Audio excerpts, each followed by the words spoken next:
નમસ્કાર મિત્રો, આપ સૌનું સ્વાગત છે આપણી એજ્યુકેશન બ્રેઇન ચેનલમાં। આજે આપણે પર્યાવરણના પાઠ નંબર 10 રહેઠાણ વિશે જાણીશું કે રહેઠાણ કોને કહેવાય। તો કે આપણે બધા જે આપણા પરિવાર સાથે જ્યાં રહેતા હોય તે રહેઠાણને મકાન ઘર કહે છે, એટલે કે એને રહેઠાણ કહેવાય। આપણે જે આપણા પરિવાર સાથે રહેતા હોઈએ એને રહેઠાણ કહેવાય। ગામડા અને શહેરમાં અલગ અલગ પ્રકારના મકાનો હોય છે। શહેરી જીવનમાં ઘણું જ આડમારી ભર્યું જીવન હોય છે। શહેરી જીવનમાં આડમારી ભર્યું જીવન હોય છે, ત્યાં સાથે આનંદ, પ્રમોદ અને ફરવાલાયક સ્થળો પણ હોય છે। રહેઠાણ અને ગરમી, ઠંડી, વરસાદથી રક્ષણ આપે છે। રહેઠાણ આપણને ગરમી, ઠંડી અને વરસાદથી રક્ષણ આપે છે। મકાન વિવિધ પ્રકારના હોય છે, જેમ કે નળિયાવાળું ઘર, કાચા મકાન, પાકું મકાન, 2 માળવાળું મકાન, બંગલા, વિલા એટલે કે બહુ મોટું ઘર, વૈભવશાળી ઘર, મોટું બરફનું ઘર એને ઈગ્લુ કહેવાય। માટીનું ઘર, ગારા અને માટીનું બનેલા ઝૂંપડા એને શું કહેવાય? ભૂંગો। પરીક્ષામાં પ્રશ્ન પૂછાઈ શકે છે કે ગારા અને માટીના બનેલા ઝૂંપડાને શું કહે છે? જે ઘર બનેલું હોય છે એને શું કહેવાય? ભૂંગો। ગુજરાતમાં માટી અને છાણથી લીપેલા તેમજ વાંસ કે લાકડામાંથી બનેલા કાચા મકાનો જોવા મળે છે। હિમાચલ રાજ્યમાં પહાડી પ્રદેશમાં આવેલું છે। તે દરિયાની સપાટીથી આશરે 2000 મીટર ઊંચાઈ પર આવેલું છે।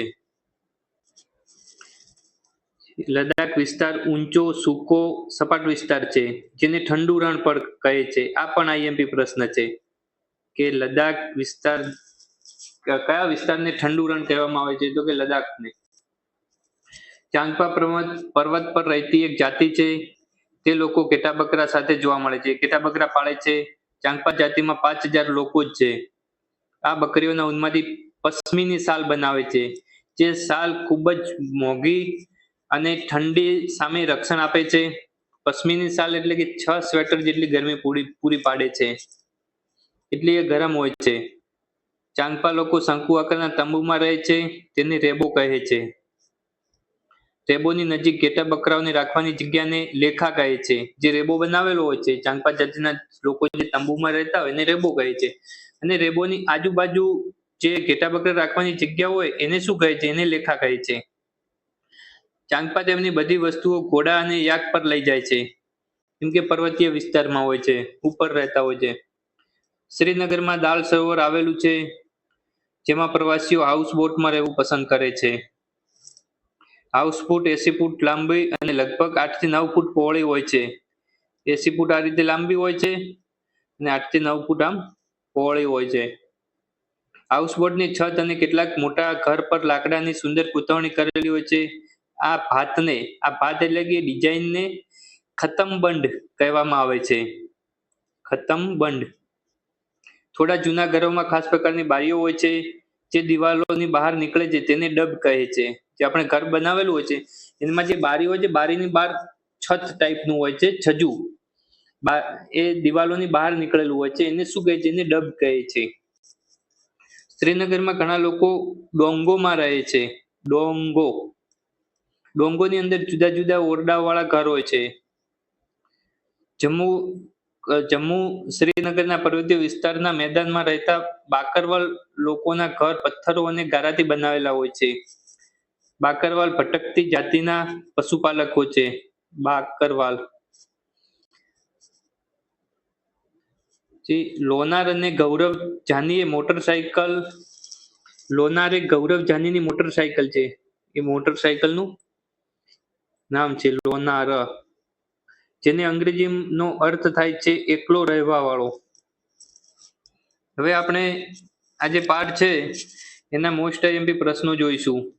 તો પહેલો પ્રશ્ન છે, નીચેના પૈકી કયા વિસ્તારને ઠંડુ રણ તરીકે ઓળખવામાં આવે છે? પહેલો જ પ્રશ્ન મોસ્ટ આઈએમપી પ્રશ્ન છે, લેહ। પછી બીજો પ્રશ્ન જોઈશું, તાશીના ઘરના છાપરા પર સોનેરી પીળું કયું અનાજ સૂકવેલું હતું? ઓપ્શન સી, મકાઈ।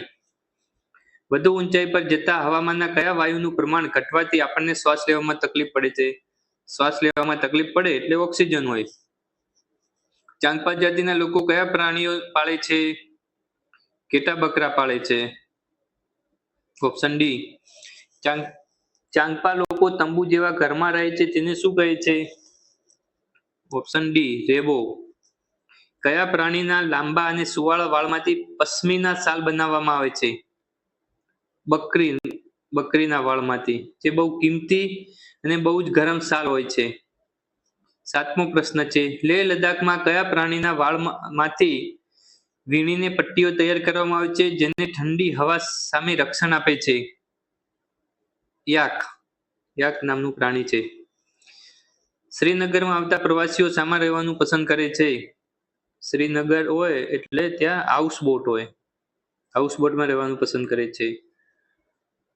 રાજસ્થાન રાજ્યનું પાટનગર કયું છે? રાજસ્થાનનું રાજધાની કે પાટનગર કયું છે? જયપુર. Option A. ગૌરવ જાનીએ મુંબઈથી દિલ્હી સુધીનું અંતર કાપ્યું. મુંબઈથી છેક દિલ્હી સુધીનું અંતર કાપ્યું તે કેટલા દિવસમાં કાપ્યું? કેટલું અંતર હતું? કે 1400 કિમી હતું, 1400 કિલોમીટર, અને 3 દિવસમાં કાપ્યું હતું. મહારાષ્ટ્રથી નીકળેલા ગૌરવ જાનીએ કયા બે રાજ્યોમાંથી પસાર થઈને દિલ્હી પહોંચ્યા? મહારાષ્ટ્રથી નીકળ્યા હોય અને દિલ્હી જવું હોય તો ગુજરાત અને રાજસ્થાન આવે વચ્ચે, એટલે ગુજરાત રાજસ્થાનમાંથી એને નીકળવું પડે.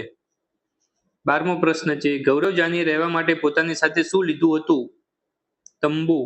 તંબુ લીધો હતો. લોનાર શું છે? તો એ મોટરસાયકલ છે. મોટરસાયકલનું નામ છે, મોટરસાયકલ. ગૌરવ જાનીએ પોતાની મુસાફરી શાના પર કરી હતી? Option D. મોટરસાયકલ પર. મોટરસાયકલ લઈને ગૌરવ જાની ફર્યો હતો.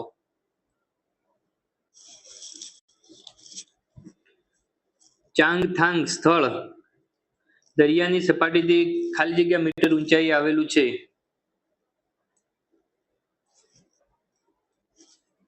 ઓપ્શન નંબર બી.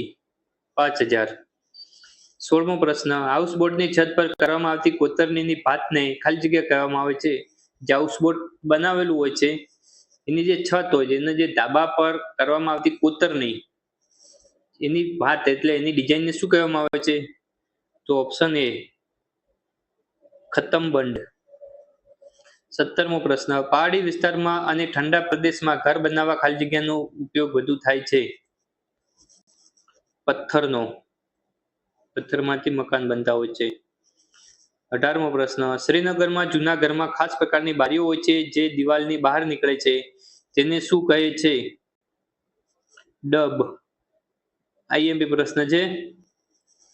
19મો, પહાડી પ્રદેશમાં ચાંગપા જાતિના લોકો ઘેટા બકરાને રાખવાની જગ્યાને શું કહે છે? આ પણ આઈએમપી પ્રશ્ન છે. Option A. લેખા કહે છે. ચાંગપા લોકો બકરીની સુવાળા વાળ ઊનમાંથી ખાલી જગ્યા નામની મુલાયમ અને કિંમતી શાલ બનાવે છે. 20મો, પશ્મિના શાલ. આઈએમપી પ્રશ્ન છે. આ પાઠમાંથી 2 થી 3 માર્કના પ્રશ્નો પૂછાઈ શકે છે. 21મો પ્રશ્ન છે, શ્રીનગરનું જાણીતું સરોવર કયું છે? શ્રીનગરનું જાણીતું સરોવર કયું છે? તો કે દાલ સરોવર. શ્રીનગર શહેરની નદી કઈ છે? ઝેલમ. એ શ્રીનગર શહેરમાં આવેલી નદી છે. મનાલી કયા રાજ્યમાં આવેલું છે? મનાલી હરિયાણા રાજ્યમાં આવેલું છે. 24મો પ્રશ્ન છે, બાકરવાલ શબ્દની શું ઓળખ છે? તો ઓપ્શન સી. જમ્મુ કાશ્મીર વિસ્તારમાં ભટકતું જીવન જીવતી એક જાતિ છે. બાકરવાલ એ ભટકતું જીવન જીવતી જાતિ છે. તો વિદ્યાર્થી મિત્રો, આ હતા આપણા પાઠ